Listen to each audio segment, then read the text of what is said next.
gosto desse otimismo. Queria ter. É uma possibilidade, porque não? Hoje em dia, quase metade da tabela vai. Pode ser. Difícil. Com os reforços que estão vindo, quem sabe? Um Vasco cada vez mais latino. Manuel Capasso, zagueirão argentino. A gente viu ali 26 anos na tela, né? 26 anos. Tá de boa. Chega para ser titular, Breiler? Chega, a princípio, sim, porque o Vasco tem uma carência nessa posição. O Vasco tem o Robson, que é um jogador que já chegou contestado pelo retrospecto recente, principalmente no Corinthians. Os primeiros jogos não foram bons, deixou a desejar. E os substitutos ou são jogadores jovens, como Miranda, que ficou mais de um ano parado por causa de punição por doping. Ulisses também muito jovem. Tem o Eric Pimentel, que é uma boa revelação, mas ainda não deve ganhar espaço no time principal. E precisa, de fato, reforçar, principalmente para o lado direito, o lado onde tem jogado o Robson. Olha a cacetada que ele deu ali no cara. Então, é um jogador, é pegador. É um zagueiro que não perde viagem. Gosto. Tem uma boa... E ali foi... Gosto. O juizão não. Não, é isso. Tinha amarelo e fez essa falta, Breiler. Preocupante. Então, ele é raçudo demais. Mas aí tem o lado bom, que é o Bate falta? bom jogo aéreo. Ali foi gol de falta ou de... ele marcando de cabeça. Foi de cabeça. Bom jogo aéreo, sobe bem, tem um bom tempo de bola. Mas é um zagueiro que demorou a vingar no futebol argentino. Rodou até chegar no Atlético Tucumã. A temporada passada foi realmente a primeira temporada em que ele teve regularidade, foi titular absoluto, mas é um zagueiro muito firme, um zagueiro que tem um bom bote, mas, por outro lado, não é muito técnico.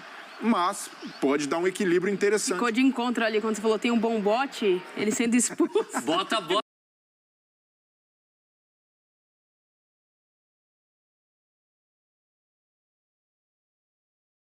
Isso. Mas O Breiler falou da necessidade de reforçar pelo lado direito, né? É que ele joga mais pelo lado esquerdo, que seria o do Léo. Mas ele é destro. Então dá para pensar numa dupla. Da expulsão ele estava do lado direito. Então, dá para pensar em fazer uma dupla com o Léo, que acho que é um dos titulares dessa defesa, né? Porque se veio o Bambu... E equilibra bem.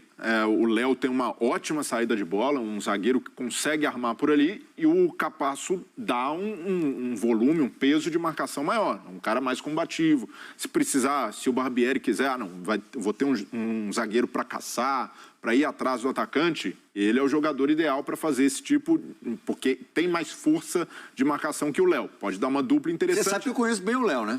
Conhece bastante. O Léo realmente tem uma ótima saída de bola. Mas ele não gosta do combate. Então, o Capasso ama. O Capasso pode, de repente, ensinar o Léo a gostar do combate. Ele vai compensar a falta de combate do Léo. É isso, é o estilo argentino, o cara, se encaixa nesse estereótipo, mas é uma aposta. $1,5 milhão, né? Pois é, não... Sem SAF não rolava, não. Mas não é um zagueiro que chega acima de qualquer contestação. Então, o Anderson Conceição é um cara que poderia jogar nesse Vasco, mas ele atua pelo lado esquerdo. Também é canhoto, como o Léo, é o reserva do Léo. Mas não é um zagueiro também, nossa, como o Vasco eleva o seu nível. É pensando em característica para equilibrar um pouco o elenco. O Robson também é um zagueiro que tem dificuldade, né, nessa marcação mais pegada, chegar junto, e o Capasso chega para preencher essa lacuna, mas para uma posição necessária, mas ainda assim não vejo com um status. Pode chegar sendo titular pela carência do elenco, mas não é também um zagueiro que vai elevar um nível a ponto. Eu vejo o Léo, por exemplo, mesmo deixando a desejar na parte de marcação, um zagueiro melhor para as características do Barbieri, que precisa dos zagueiros jogando, saindo com uma boa qualidade de trás. Um nome cotado, mas aí para o meio-campo, para reforçar o Vasco, é o Arangues. Arangues, que fez uma história bonita no Internacional e está já há bastante tempo no Bayer Leverkusen da Alemanha, jogador de seleção, jogador de Copa do Mundo. A gente não sabe como é o momento exatamente do Arangues, mas com que olhos você vê essa possibilidade? O Arangues teve uma boa regularidade no Bayern. Eu assisti a alguns jogos do Bayern na temporada passada, até para acompanhar o Paulinho, que vinha sendo sondado para voltar ao Brasil, sondagem de seleção. Você nutriu uma certa simpatia ao Paulinho também, né? Não, o Paulinho, sim, acompanho desde o começo da carreira, bom jogador. Um cara espetacular. Sim, muito. E o Arangues teve titular na maioria do tempo, um cara que ainda conserva muito da capacidade física, apesar dos 33 anos. Então vejo que tem lenha para queimar no futebol brasileiro. E é outra posição que o Vasco carece de reforço.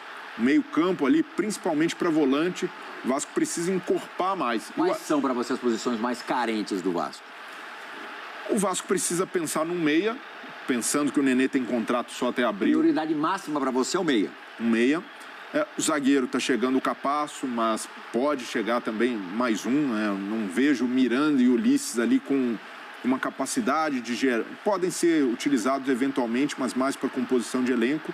Mas eu vejo que a urgência é um meia. Um jogador de lado ainda eu vejo que é necessário. Chegou o Orelhano, mas não dá para confiar 100% no PEC, embora tenha começado bem a temporada. Mas no meio-campo, para mim, faltam jogadores para encorpar. E o Arangues encorpa muito. Bom reforço o Arangues, se vier para o Vasco da Gama, Nath? Para o futebol brasileiro, acho que ele tem lenha para queimar e muito ainda. Jogador aguerrido, jogador que compõe muito bem o meio-campo e ajuda ali no processo da molecada que está vindo também, né? É que o perfil do Arangues é um pouco oposto ao que a SAF do Vasco tem mirado. Jogadores para o médio e longo prazo, mais jovens, com potencial de revenda, mas por outro lado... É normal para qualquer SAF a contratação prazo. de um jogador de 33 anos. Mas se for para o time andar... Exato. O Botafogo contrata o Tiquinho Soares também, com mais de 30 anos, para ser esse cara, uma referência para outros, para tomar conta de uma posição que era carente. Dá um equilíbrio, né? Exato. Tem tudo então, é renegociação. Precisa...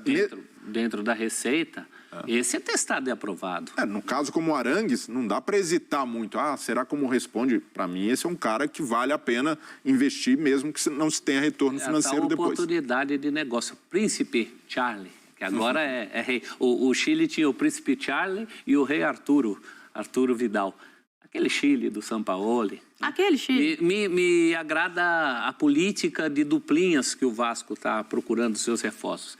Ele precisa compor algumas duplas. Precisa compor a zaga, falta alguém para a dupla de zaga. Precisa alguém para a dupla de volante, com o Jair. Precisa alguém na frente. Dupla de ataque. Para a dupla de ataque. Então, E um a meia. política parece... E um meia. Tá fácil. Não, já está mais fácil do que estava antes. Mas Quando a SAF chegou, estava mais difícil aí. Mas o Vasco, com o Capasso, chegou a 11 jogadores contratados para a temporada. É um time inteiro, incluindo o goleiro que contratou o Ivan. Contratou 2, né? 2. Mas ainda assim, é algo que o Vasco precisa ter no radar. Precisa de mais uma leva de contratações e se encaixa. O Arangues pode se encaixar nisso. Um jogador, para a característica do Barbieri, encaixa bem. E acrescenta mais pegada no meio. Eu ainda sinto falta de um jogador com capacidade técnica, mas ao mesmo tempo que mantém a pegada. O De Luca não é esse jogador. O De Luca no Bahia era um jogador de saída, com qualidade, mas devia muito também em força física. E o Arangues pode encaixar bem nesse sentido. A gente vai mudar de assunto agora, a gente vai falar